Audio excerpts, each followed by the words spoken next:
Okay, what we're going to talk about is how to find critical points of a function. Now, critical points, by definition, or you can also hear them called critical numbers. Right? There's a slight difference between them. Critical numbers are simply the locations of where f prime equals 0 and where f prime does not exist. All right, on a certain interval of the function. Critical points are actually the actual points of those values on the function itself. Okay, so where those points are located. But critical numbers and critical points are by definition where f prime equals 0 or where f prime does not exist. So when you're asked to find critical numbers, that's all you're asked to do.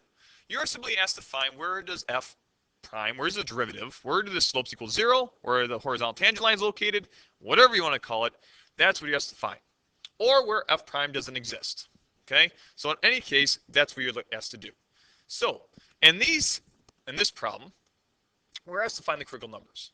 So we're going to find where g prime essentially equals 0 or where g prime does not exist. Well, obviously, if that's what we're asked to do, how are we going to do it? Well, I guess we're going to find g prime. In order to do this, we're going to use a chain rule. So we have to take the derivative of the outside, which is 3x plus 1 squared times the derivative of the inside function, which is equal to 1. And what we have is 3x plus 1, that quantity squared, equals 0. That derivative does not ever not exist because it is a polynomial and it will exist everywhere. So let's find this horizontal tangent, where this equals 0. So I'm going to solve for x now. Solve for x. I apologize for my penmanship. All right, from here we divide by 3. We have x plus 1 squared equals 0. We're going to take the square root of 0, which is 0. So we have x plus 1 equals 0, and x equals negative 1. So at x equaling negative 1, that is the critical point. If you looked at this graph, this actually is a cubic function shifted over to the left 1. And so we have this graph right here. And we know why right there we have that horizontal tangent there. So we can define the graph. Well, let's try one more because that was pretty easy. Let's try another one. All right, maybe this one will be a little bit harder. Oh, what's happening here? There we go. Extend out this page. All right, let's try this one. We're asked to also find the critical point. So once again, we're going to find where y prime equals 0 or when y prime does not exist. That's how you find critical numbers. All right, so we're finding the critical numbers here in this problem. Okay, so we find y prime first, and we take 3 times, all right, derivative of this would be 2/3 x minus 2, subtract 1, and we get negative 1/3 times the derivative of the inside, which is 1. And now we're going to take the derivative of negative 2x, which would be negative 2, and the derivative 4 is 0. All right, from here we're going to simplify it, and this will cancel out. So we're left with 2 over x minus 2 to 1/3 minus 2. Well, first off, we'll set this equal to 0. Find out where this doesn't exist. From here, I'm going to add 2 to the side. We have 2 over cube root of x minus 2 to there. And do my little algebra math magic. We're going to just flip them, all right, or cross multiply, whatever you want to call it. But we can take this and we have 1 equals x minus 2 to the 1/3. If you want to find out how I did that, you can go 1/2 equals this right here, x minus 2 to the 1/3, 2. Multiply 2 over there, so we get 1.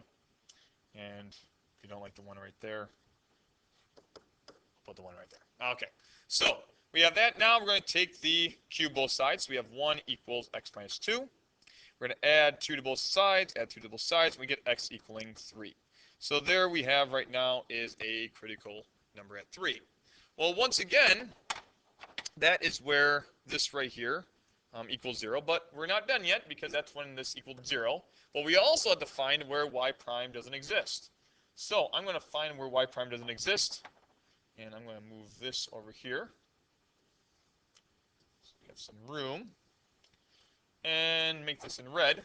Y prime doesn't exist when the denominator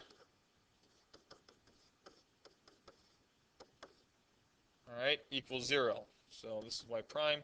So basically, we're going to take this denominator right here, x minus 2, 1/3, and set that equal to 0. That's when it would not exist. Correct? That's when the rational function would exist. So we can obviously see this right here when x equals 2 is our other point of our critical value. Now I'm curious, is I want to take this and I'm going to actually graph that. So once you have your graph utility and graph that, I'm going to punch that in here because I always like to graph my functions so I can see them visually. So I'm going to just see what this one looks like. We're going to have x minus 2. We're going to take that to the 2/3 power. And we're going to say minus 2x. And we're going to go plus 4. When we graph that, we can see we have a function looks like that. Now my viewing window, if I go zoom 6, you can go back to my normal viewing window. And we have our graph that looks something like so now. There we go. All right. Moving this over here. Now looking at this graph, we can now identify, all right, well, we see that now that there is looks like it appears to be a cusp or something right here at x equaling 2. And that is exactly, if you recall, where we identified our derivative to not exist. At x equaling 2, where there would be a cusp. So that matches up. We then identified a horizontal tangent at 3. And right here, if you notice, there is a horizontal tangent right there at x equaling 3. F prime equals 3, or 0 at x equals 3. And f prime doesn't exist at x equaling 2. So once we did our analysis and identify where it equals 0, f prime or y prime equals 0, and where it doesn't exist, we can identify, all right, change that because that is not f. Doing y prime, in this case. All right, we have that. All right, so that is how you find critical values. That is how you find critical points in critical numbers. All right, you set the derivative of the function or equation equal to 0, or find out where it doesn't exist. All right, I hope that helps you with your critical questions in the future. Have a great day.